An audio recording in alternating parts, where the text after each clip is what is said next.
Hey everyone, Alex Gray here, and welcome back to the International Classroom Podcast. Now, this December, it is the season of giving, so we're going to switch things up with something exciting.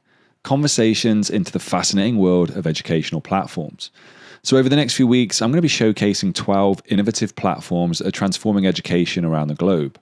From cutting-edge tools to ideas that are reshaping how we teach, you are going to get exclusive insights straight from the creators and visionaries behind these platforms. And of course, I've got a few extra surprises up my sleeve.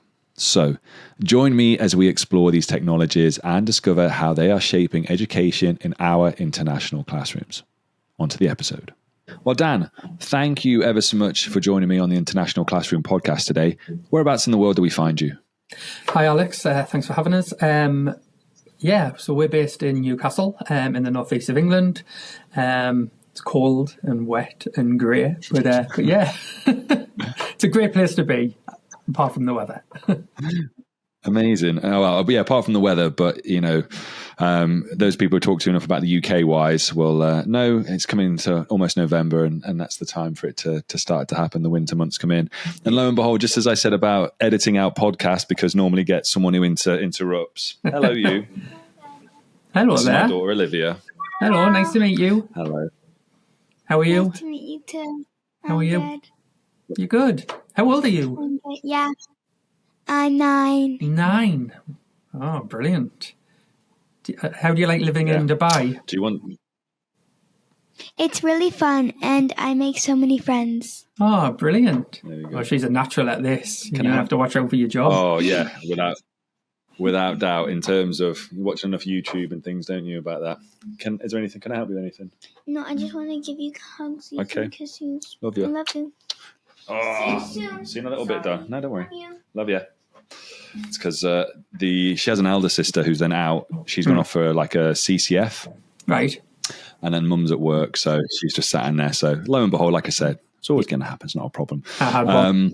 So you're saying, so you're based in Newcastle? Yep. Oh, how many? So you have children as well? Yes, I've got 3, a 3-year-old and a 5-year-old and then a 14-year-old.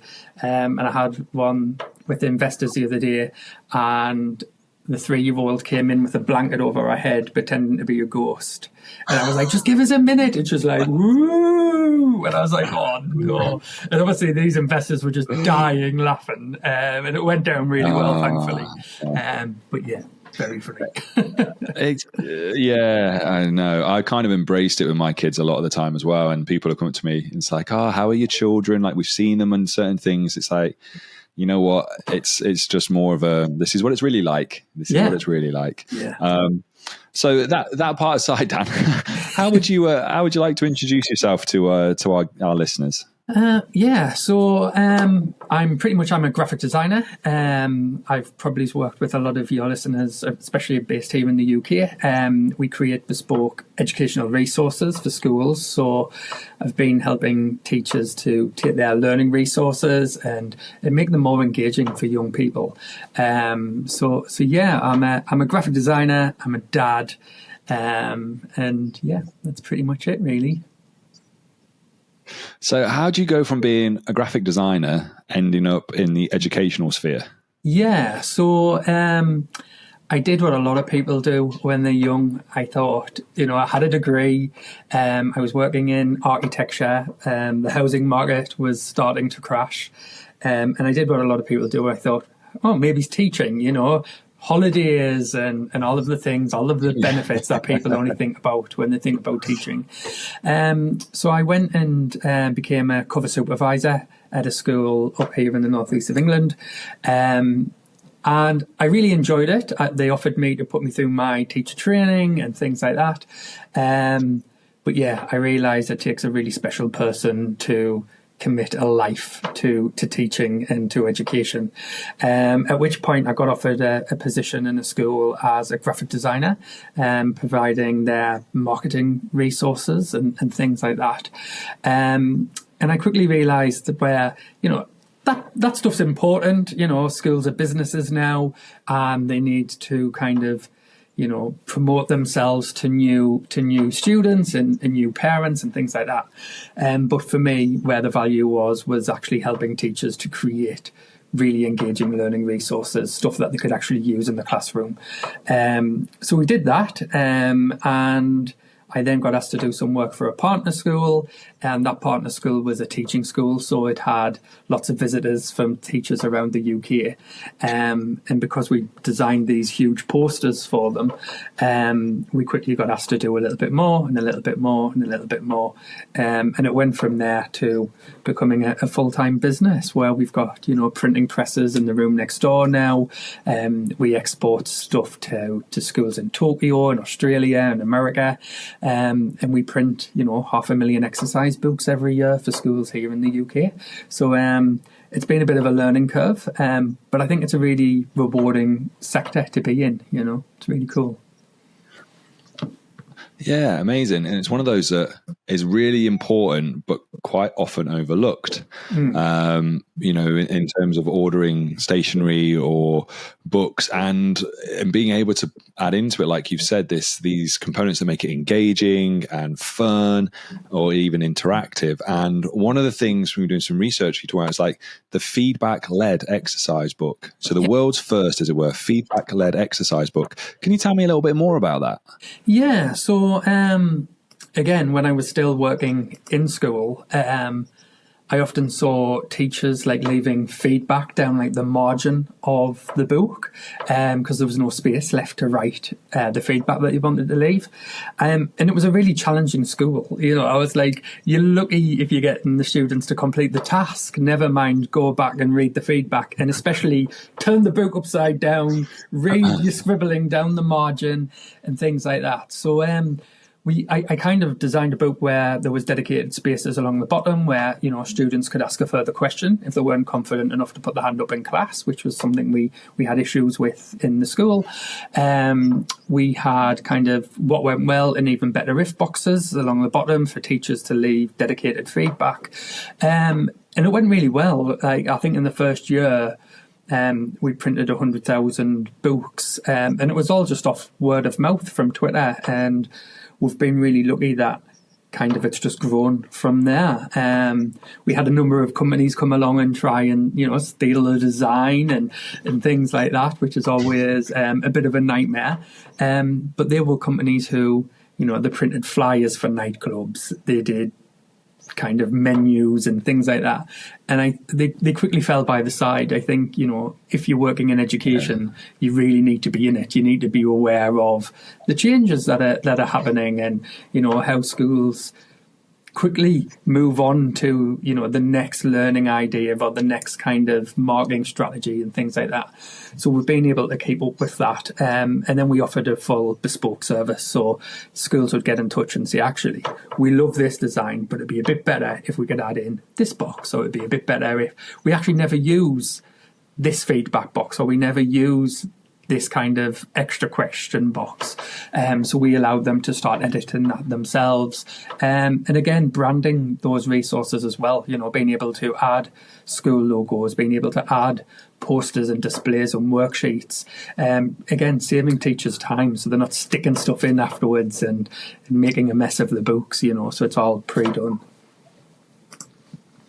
Amazing. And as this is the international classroom, we're going to just confirm for people listening and watching, you ship to all corners of the globe as well, don't you? We do, yeah. So we do, obviously we have a lot of digital content, so nice and easy, download it, get it straight away. But one of the things that makes us a bit different is we do have this print on demand service. So it means that schools don't have to go out and either print it really small on an A4 and it loses the kind of the impact that it has.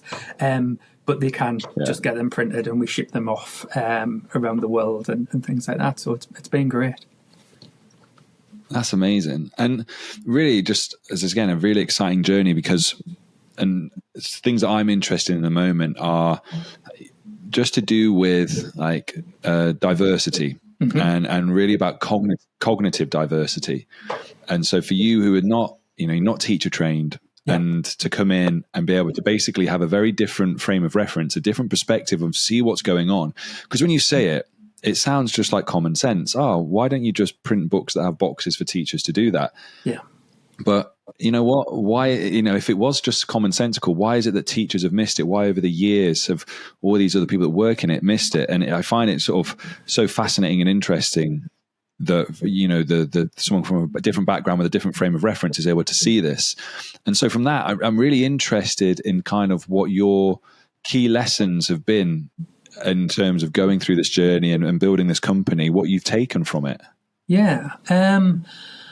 I think a lot of the time it's experience and it's time. It's something that teachers are super busy doing the countless jobs that they're required to do via school and government and everything else. That then going away and creating higher quality resources is just another task. It's really difficult. And I think a lot of the time as well is that we find a lot of our competitors, for example, they'll go, oh, these are for young people, so let's stick a rainbow on and let's stick a smiley sun on and things like that and make them really childish. And I think a lot of people forget that, young people use all of the same kind of user interfaces and products that we use as adults. They expect a little bit more of a level of finish when it comes to resources.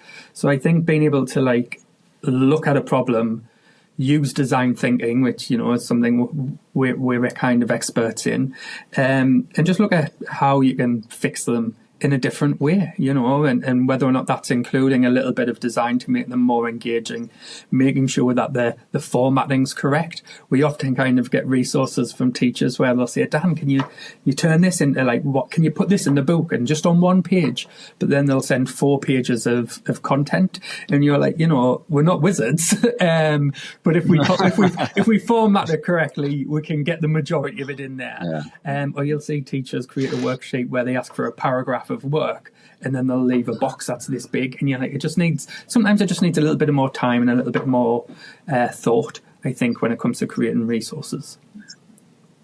And transitioning through, just talking about creation, when we look at your journey, someone would look at it and go, right, you've got Doddle here, which is obviously print. You would just go, it's printing, it's resources.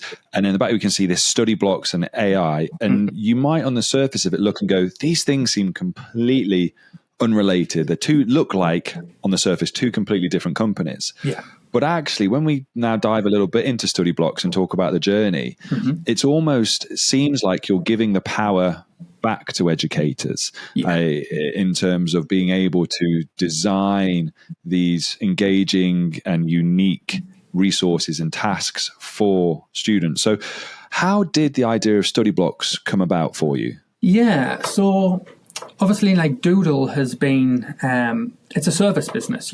Teachers get in touch and say, this is our new school rules. We need a way to communicate that.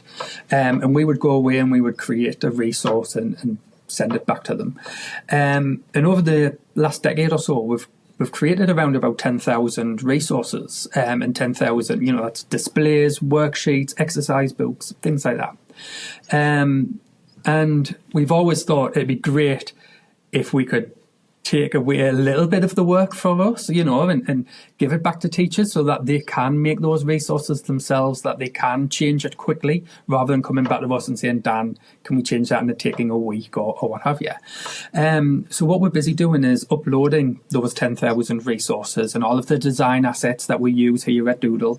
We're putting them into study blocks. So then teachers can go in, they can quickly edit any of the designs, any of the templates. They can use the assets and the templates to create their own resources. And then, as I say, we're incorporating AI into that as well so that they can use the AI tools to regenerate that content, to differentiate it. It is simple, as easy as a case of pressing a button to change it to suit year 7 as it is to suit year 11, and things like that as well. So yeah, the two are really linked. It's creating better resources, but helping teachers to be able to do that themselves. There's things like Canva and stuff like that, but they're not always exclusively designed for teachers and for education. And I think that's where we come in. I think if we can share all of those resources that we've created, because, if we've designed something for a school here in Newcastle, we've often then shared it with a school in Australia because, the issues that they're having in Newcastle are the same issues that they're having down there, with regards to phone use or bullying and things like that. So yeah, it's about sharing best practice and helping teachers to save time by not reinventing the wheel all the time. Let's have a look at this. Go demonstration. That's the whole purpose of this mini series of different educational edtech platforms that are available to us. So I'm a teacher. I've come onto the website. Talk me through, show us how we can use this to create these different types of tasks we've been talking about. So they come into here, they can create a keyword. So, let's say, I don't know, health and safety in the workshop. They select what age it is they want to generate content for. And what it does, it'll just kick out a list of keywords based around health and safety in the workshop. It can be any topic. And, this stuff's great. It creates it really quickly. It helps kind of enhance teacher knowledge. We still trust that teachers are the experts, that they'll spot if there's an issue in there. And it's for them to kind of keep an eye on because AI is still learning. So, you can do this with ChatGPT, you can do this with all of the other AI tools. But what we think the trick is taking this content, which is often delivered as a big block of text, and actually turning it into something that's a bit more usable.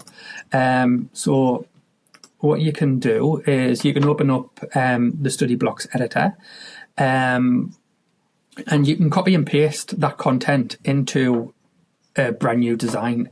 And you're then able to download this resource and have a professionally designed resource for your classroom. So that's the trick there is if we have, these 10,000 templates, you'll be able to come in, change this content, edit it up using that AI. At the moment, it's 2 steps. We are just getting started. We've started with a few hundred teachers. But the next step is that it's built into the design editor and it'll just automatically populate the boxes where it needs to do it. So you can come in here, you can change the text, you can change like the colors and things like that. You can then download it as a PDF and JPEGs and what have you. And then what we also think the next step from there is to help you commercialize or sell that product. So if you've created a resource on there, you can then come into our Study Blocks marketplace and you can join the teachers who are already doing it. We've got teachers sharing free resources, they're selling resources. So kind of think of it as the TES, but it's fully managed by us. So we create all these product images, so teachers can clearly see what it is they're downloading before they do. We know that's an issue with some of the competitors where you get these little postage stamp-sized product images. You can come in there, you can download it as a digital download. And again, because we have this print service business, we can also offer a print-on-demand service. So what it means for our creators, with our competitors, you get your commission once. If you sell a download, you get your 70% commission.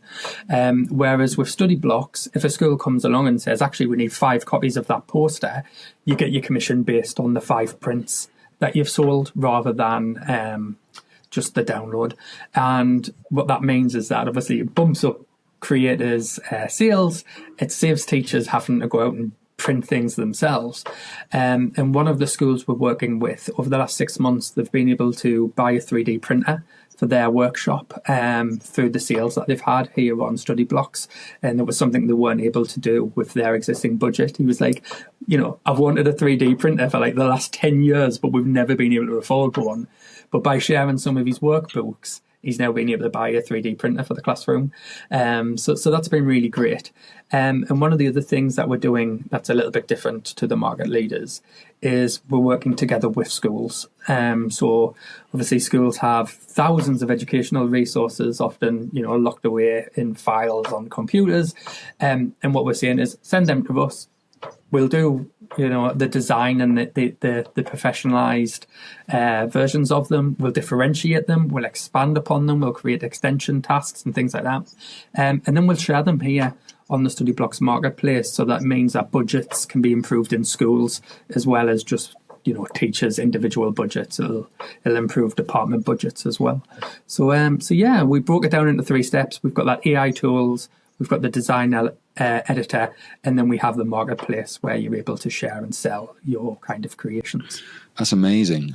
Again, researching wise, and it was one of those things that came up was about helping schools manage budgets. And I was like, how is it going to do that? How is it possibly? But the notion of allowing schools and working with schools to be able to sell resources and recoup those costs and profits, especially I imagine with lots of schools that are underfunded. And again, with parts of the world that you're in, it's, Exactly. Newcastle in itself will have a real, mix of schools as well, won't it?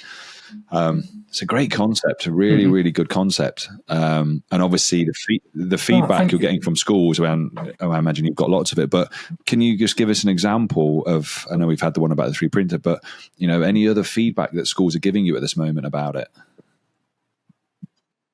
Yeah, so I think schools, teachers, they're experts in what they do, but they haven't often got the time to commercialize it or to turn it into a business, because that's not what they are. Their education is education is, that's not a good word.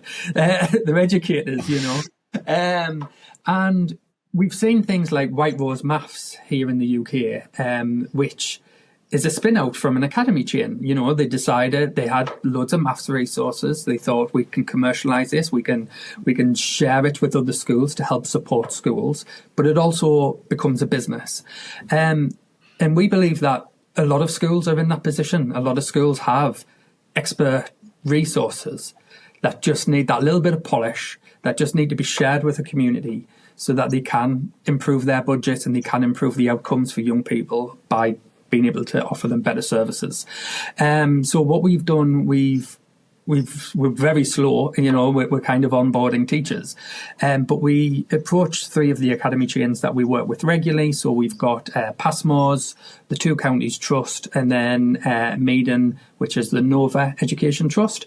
And we had a quick meeting with their senior leadership groups, and we said, this is what we're planning. We've been creating resources with you for years, but we want to help you now take those resources and share that best practice, share that content, and hopefully, in the long run, improve your budgets.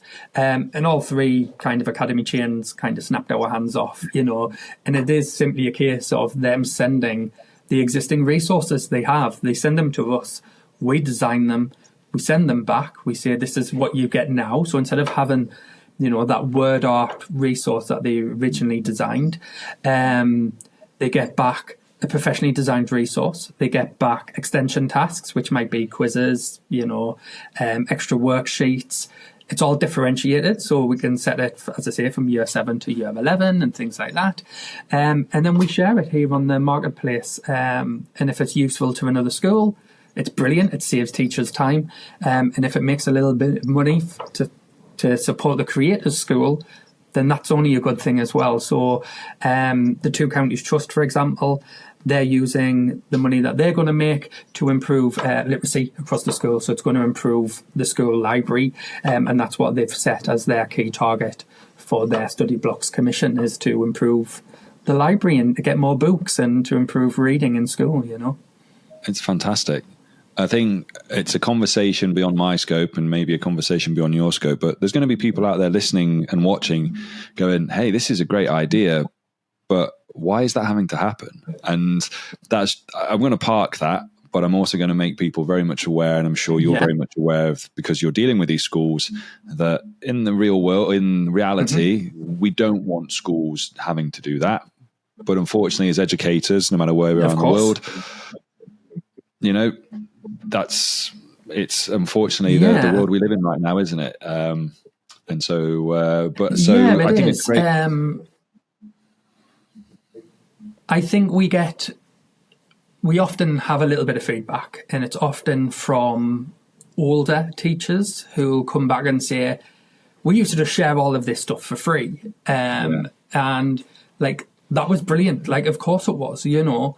But the level of kind of quality that go into the resources now as creators, as teachers who are joining kind of the creator economy, they spend a lot more time creating these resources. And, you know, if it's going to save a teacher time, if it saves a teacher from spending a day creating a new workbook and they can just download one which they can edit themselves to speed up that time, it's worth a couple of pounds. You know, it's the cost of, you know, a McDonald's or what have you.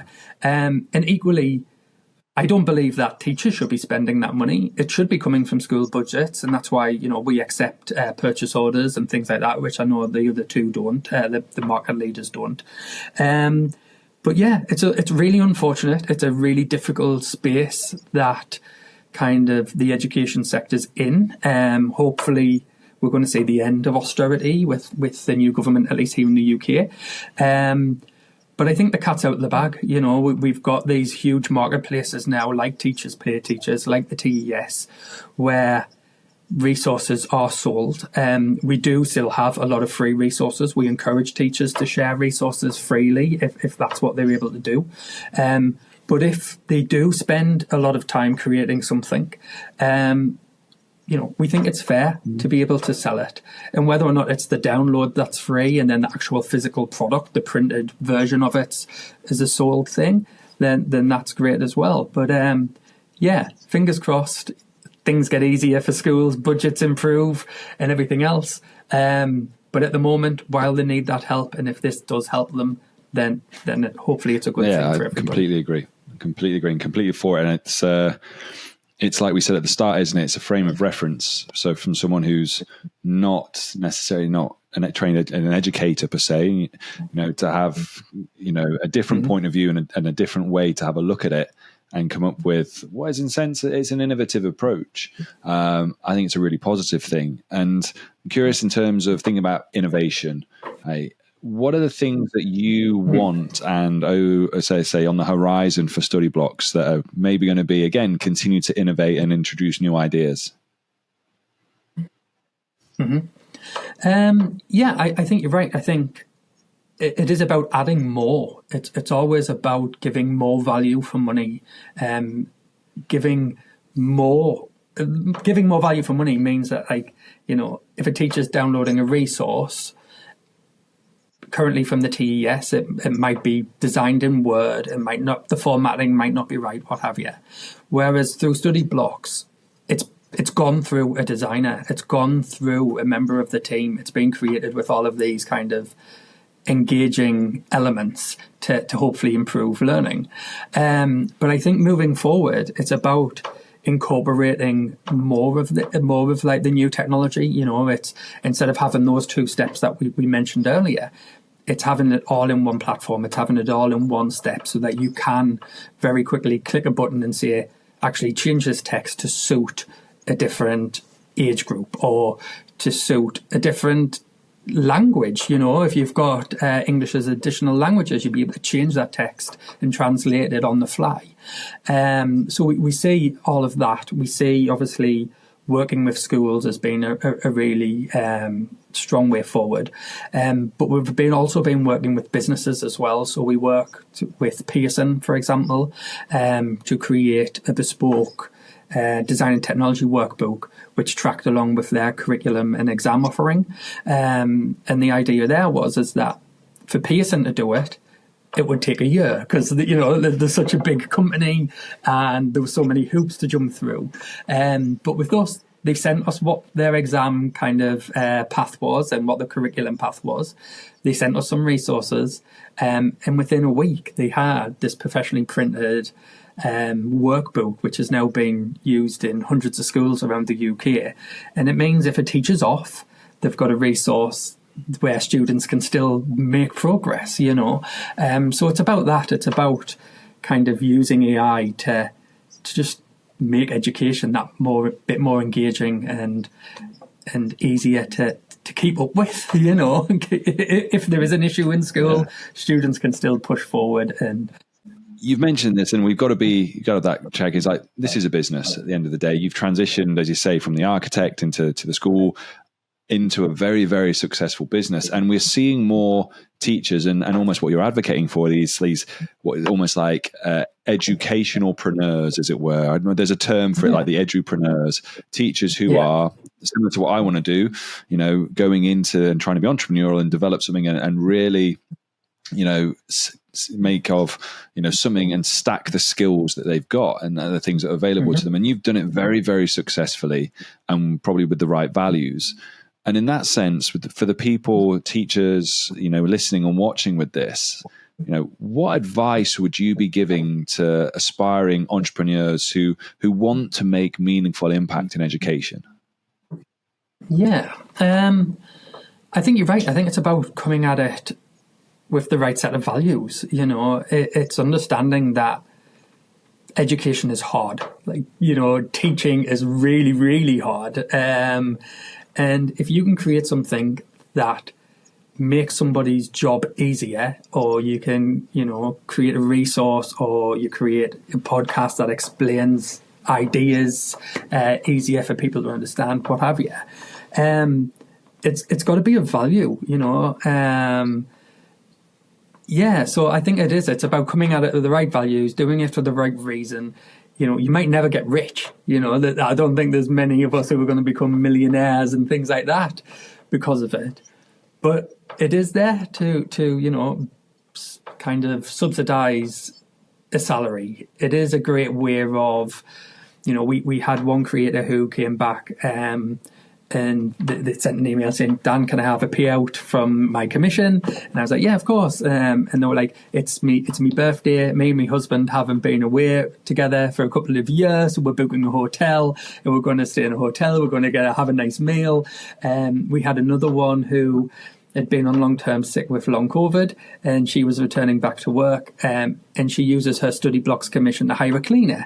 And it's all these kind of, it's maybe about setting small goals for yourself. It's not kind of going, we're going to become, the next Pearson, or we're going to become the next Teachers Pay Teachers.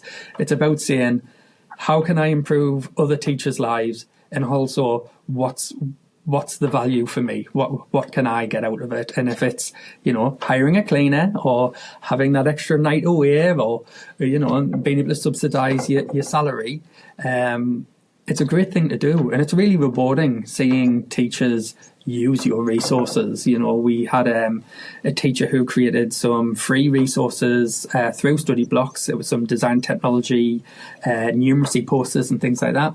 And he was visiting another school, and he saw his poster up on the wall, and he was like, that's mine. I created that. And then all of a sudden there was a conversation about how useful it was, and how the students used it, and things like that, and how it had improved, the teaching and learning in that classroom. I think it's a really great thing to do. It does take time. It is about growing a network. It is about growing a community, and finding the people who value what it is you're doing. But yeah, it is. It's really valuable.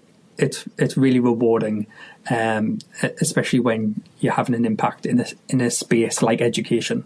Whether it is for the greater good. Like, it sounds cheesy, but it really is. It's the reason why people go into education. It's the reason people work in education, is to try and make society that bit better. Yeah, I completely agree. And even when you and I like to, again, diversify the things I read and the things I listen to. And a lot of it is like sports-based or business-based, very different from purely just educational-based or research-based. And it is that question of, why do people, why do business with somebody? Why spend money on someone? And you have to have, an element of expertise, so people judge you as a person of knowledge and a person of expertise. But at the same time, they talk about, not just hierarchical leaders in this, but leaders who, that people look up to solely because of the characteristics and values that they have. In other words, when Susan over there talks, she's not ahead of anything, but people respect her, people admire her because she's got the right values, and she treats everyone with respect and kindness. It's like everyone listens.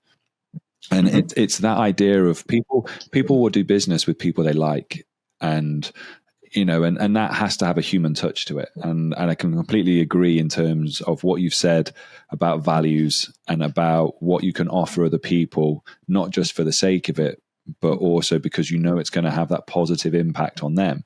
And the fact that you've created a platform as a successful business to be able to do it, but also allowing educators to feel and have that and get something back from it, is definitely a win-win. So, from a lot of for the thousands of people out there using it, it's just a big thank you from us as educators for providing the platform and allowing us to do that and get something out of it.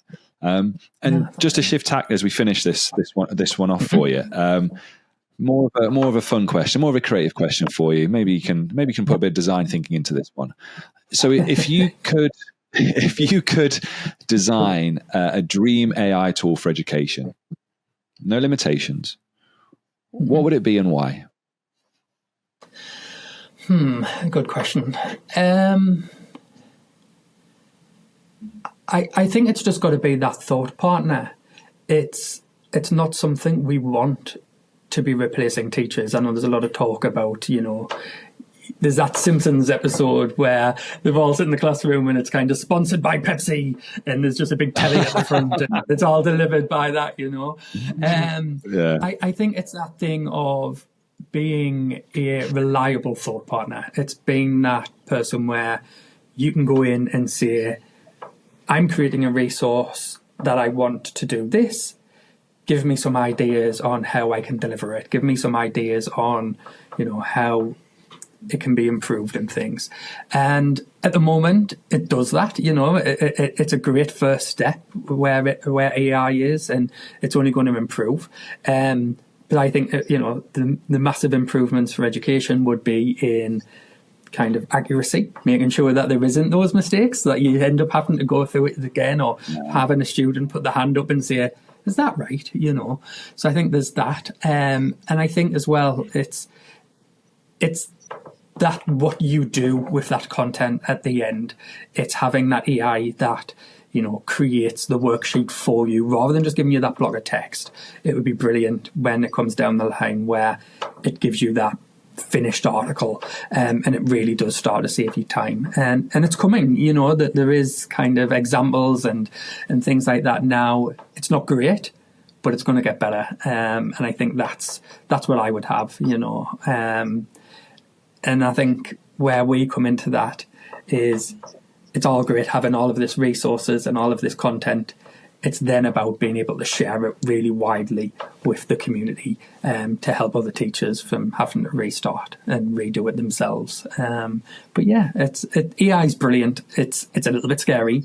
I think it needs to be a little bit more user friendly, a little bit more kind of open, I guess, because sometimes we're not sure where all of that content and data is coming from. So I think that's all important to fix as we move forward. But yeah, it's really cool, and it's really exciting. Definitely. And a fantastic way to finish this in terms of, an exciting future, maybe some challenges ahead, some bumps in the road, but more often than not, it's an exciting future. And so for people, if they want to find out more about Doodle, they want to find out more about Study Blocks or you, where's the best place to come and find you and the work that you're doing? Yeah, so Doodle is doodle.ac. Study Blocks is studyblocks.ai. We're on Twitter as doodle_ed. And yeah, it really is just as simple a case as dropping us an email with a resource. We'll come back to you within a couple of days with a brand new professionally designed resource, and hopefully it's useful for the teachers who send it. And yeah, hopefully it saves other teachers time. But yeah, thanks for your time. It's been brilliant.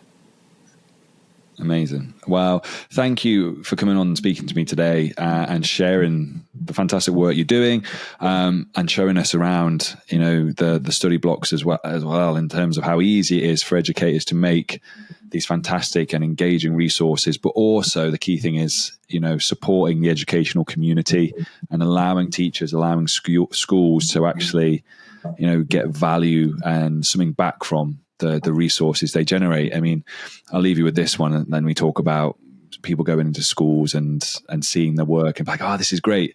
I remember a friend of mine when we used to give resources away for free and used to share it within your small little communities, and turned up to watch or turned up for an interview, or he was actually doing the interviewing, and the lady turned up to do it and used his own PowerPoint for the interview, and passed it off as her own, I believe. Yeah. So I think that, it's some good and bad things with that one. I think but, that's one of the reasons why we started Study Blocks. We were constantly seeing on Twitter where, a teacher had uploaded a resource for free, somebody else had come along, taken it down, took the name off, put it back up and tried to charge for it.